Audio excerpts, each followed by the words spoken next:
Hi, everyone. Welcome and thank you for joining us on this 12th installment of Talking VoIP with Datagate, where we go on a learning journey of subjects related to VoIP, UCaaS, and telecom services from the perspective of MSPs and wholesale telecom providers. I'm Mark Loveys, CEO of Datagate Telecom Billing, and in today's episode, What American MSPs Need to Know About Communication Taxes, our guest is Steve Lacoff, Vice President and GM of Avalara for Communications. And Steve is an expert in US telecommunication taxes. Steve, welcome, and thank you for joining us today. Yeah, great. Thanks, Mark. I'm happy to be here. Been looking forward to this. Excellent. Thank you very much. So we'll launch right into some questions we have here for you, Steve. Sure. So firstly, excellent. How does an American MSP recognize that they might be required to charge for and remit communications taxes? Yeah, I mean that's a great question because it's changed a little bit, right? So, I think the traditional way and kind of the litmus test is, essentially, are you reselling and charging and invoicing for telecom services, right? So data, voice, video, messaging, right? Any of those components. Wow. And I think, maybe where it's gotten a little bit more challenging is what we've seen is that comm services are now, kind of the de facto method of delivering these services is from the cloud, right? And not only from the cloud, but increasingly they're being offered via APIs, right? So programmable interface. Yeah. And so what you have is comm services like voice and video and messaging that are being embedded into SaaS platforms or even connected devices, right? That have a SIM card built into them and you're reselling kind of a data service. And so the lines have blurred a little bit. But I'd say, kind of the key distinction is to really think about is, am I selling something that incorporates voice, video, or data, even if it's not like a direct service, like a VoIP service or a traditional POTS line or some kind of core data service. That's really the distinction and kind of trips the wire into, being exposed to communications taxes. Right, that's interesting. We'll come back to some of those in more detail further down. So what are the complexities of communications taxes, and how do MSPs know what taxes are applicable to their services and customers? Yeah, so I'd say the complexities are vast, right? So similar to sales and use taxes, right? Where, you can potentially have taxes at the federal, state, county, and city level, right? You have the same notion from a comms tax perspective, right? And they can be very different, right? Not just in terms of the rate and how it's applied, but with comms taxes, you can have instances of tax on tax and tiering of taxes, right? And in many instances, the situs or the jurisdiction for communications taxes are going to be completely different than what you may have from a sales and use perspective, right? So, for example, there are a lot of comms taxes that are based on school district zones, right? So even just establishing the jurisdiction that applies, can be different. And so you've got that existing complexity of sales and use tax in the United States, and then you're just kind of stacking on communications tax on top of that, right? So, typically those taxes will coexist. And, I think the thing to be aware of is that it's not just, registering with the local jurisdiction and collecting the tax, is that complexity cascades, right? Because with comms taxes, you're going to have different compliance obligations, you're going to have different registration obligations, you're going to have different filing obligations, and then even things like exemption management, right? So, exemption manage the forms that you need to be exempt for specific comms taxes in many and most instances will be different from what you need to collect from a sales and use perspective, right? So it's really almost this double tax regime with a lot of requirements. Yeah, so it's a lot. And so how many tax returns would communications oriented MSP or provider typically need to file? What sort of number? I mean, the short answer is it depends, right? So, obviously, and it's kind of driven by two things. The first is how many jurisdictions are they selling across, right? How many states? How many tax jurisdictions? And then kind of the second determinant would be what services are you selling, right? So the mix of those things are going to define kind of the full number of compliance returns. Typically what you see is that voice tends to, drive a step up in volume because there's just a lot of tax, a lot of different types of taxes, that would apply to voice. For example, in many instances, you could have voice taxes, so things like, things like FUSF, that's at the federal level, right? You can have communication service taxes or UUT taxes that can be at the state or get down to a jurisdictional level. But then you got E911 forms, right? And so those can be pretty vast. So, and then it's just going to come down to the products they're selling. But if someone is selling nationwide, right? I mean, you're talking thousands of returns, from a company. Wow, thousands, yeah, amazing. And so, what sort of services does a communications tax partner such as Avalara offer? Yeah. So, we do a lot. And I think that's kind of one of the things that differentiates us a little bit is that, we provide a really complete set of services, right, that help customers from an end-to-end compliance perspective. So, I'd say at the core of it is we have a tax engine, right? And so our tax engine is multi-tax. And so, we will calculate essentially every tax that would apply to any comm service or any adjacent comm service, right? So if I'm an MSP, I'm not only selling comm services, but I'm selling things like professional services and maintenance programs and software. And so we've got the ability to tax a really wide range of products and do it in a complete way, where in one call, we're going to return the sales and use taxes as well as any applicable comms taxes. And then, from there, we handle compliance, right? So we're able to take, the taxes that we calculate from our engine or even from a third party engine, right? And we can handle all those filing obligations. So we can help customers get registered. We handle the monthly, quarterly, annual filings from a sales and use tax perspective, as well as a comms tax perspective. And then we provide services on top of that, right, where we handle notice management for anything that we're filing. So it's a really complete service.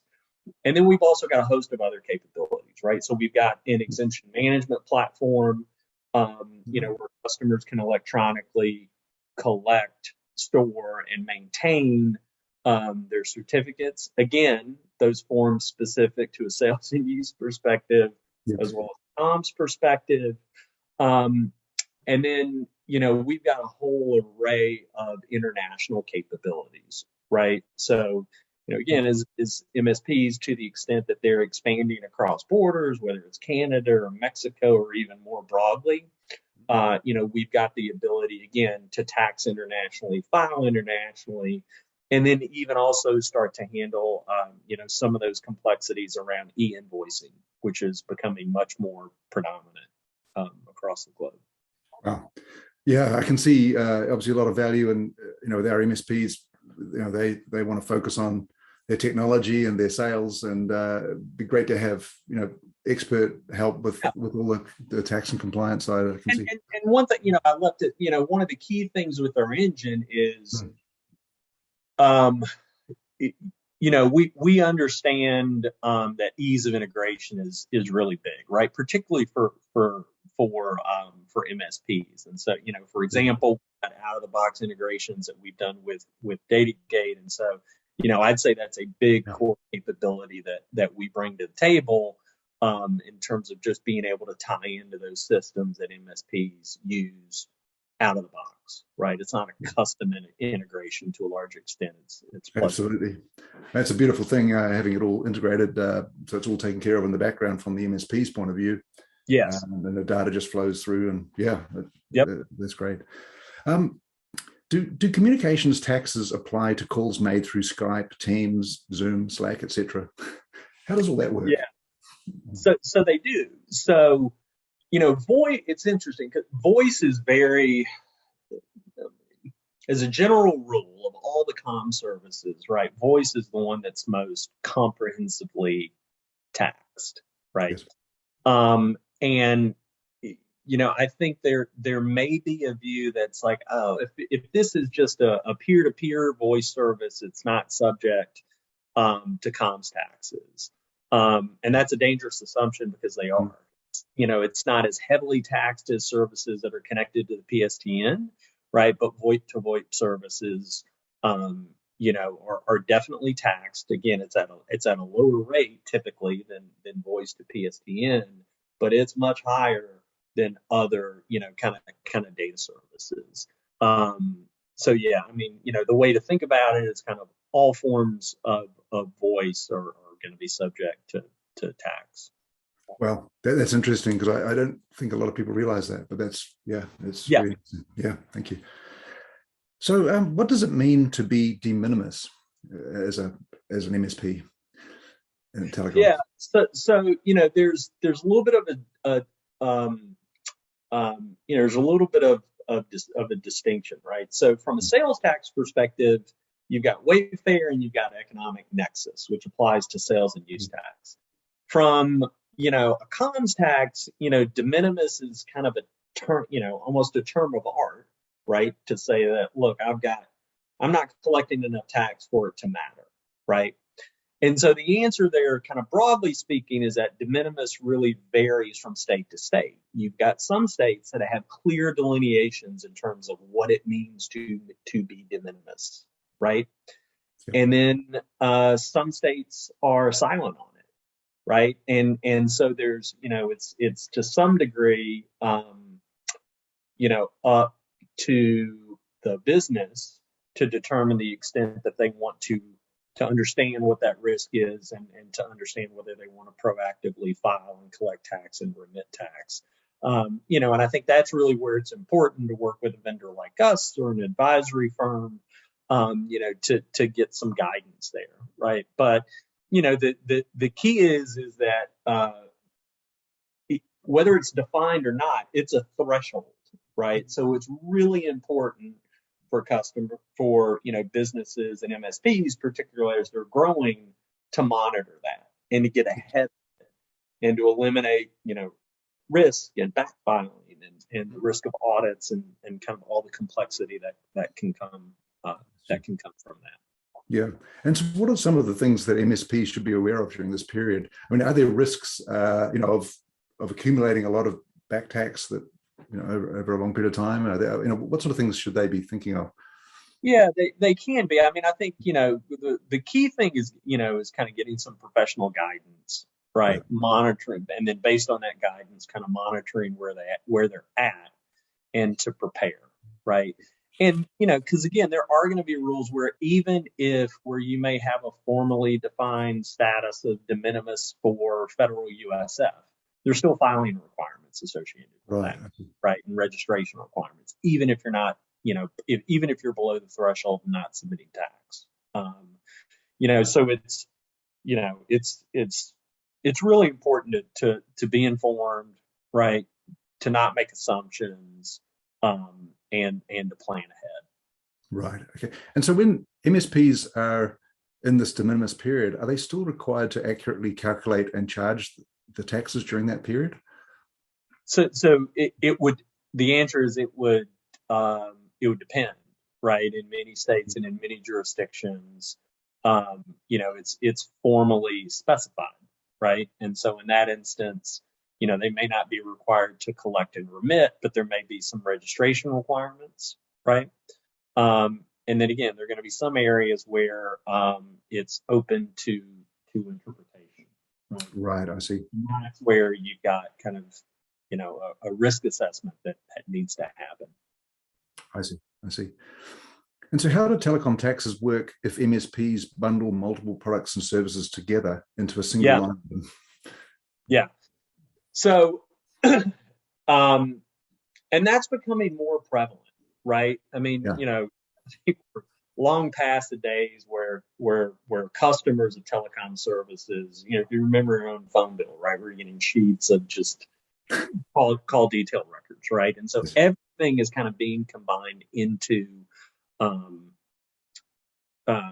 into a subscription model, right? That's Yeah. become more and more prevalent where you're offering services at one price, right? Yeah. And so, you know, from a bundling perspective, again, this is where it's helpful to kind of get professional advice to understand how to break out that bundle, right? Because you could have a bundle that includes, you know, a handset, voice services, SMS services, voicemail, right? Which has its own, and all of these things have their own unique tax rates and tax rules that apply.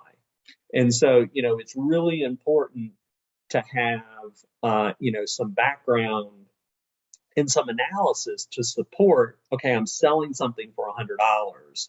I want to allocate 20% to hardware, 20% to the data plan, 20% to these miscellaneous features, and then to actually have a tax engine that supports that capability.